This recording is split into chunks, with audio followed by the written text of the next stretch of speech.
Inspektur Upacara. Diikuti oleh jajaran hingga Ormas, Kodam 2 Sriwijaya menggelar upacara peringatan Hari Juang Kartika TNI Angkatan Darat ke-78 tahun di pelataran Benteng Kuto Besak pada Jumat pagi.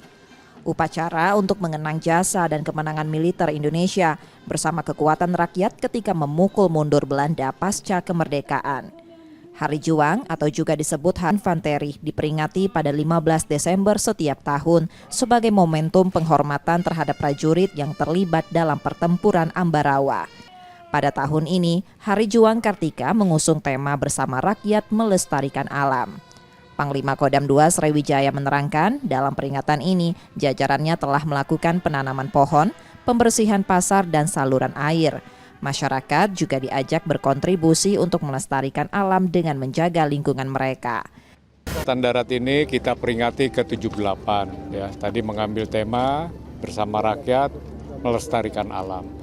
Karena pertama kali Kepala Staf Angkatan Darat dijabat oleh Pak Maruli langsung memerintahkan seluruh Pangkotama untuk melaksanakan penanaman pohon, pembersihan pasar dan selokan. Artinya beliau berkomitmen bahwa Angkatan Darat menjaga melestarikan alam khususnya dalam penanaman pohon. Ya, harapan kita ke depan TNI makin profesional, makin dicintai oleh rakyat dan dapat menjaga kelestarian alam. Sebelumnya, Kodam 2 Sriwijaya juga menggelar ziarah dan doa bersama di Taman Makam Pahlawan Kasatria Kasetra Siguntang, Palembang. Reski Oktora, Muklas Diferensial, Kompas TV, Palembang, Sumatera Selatan.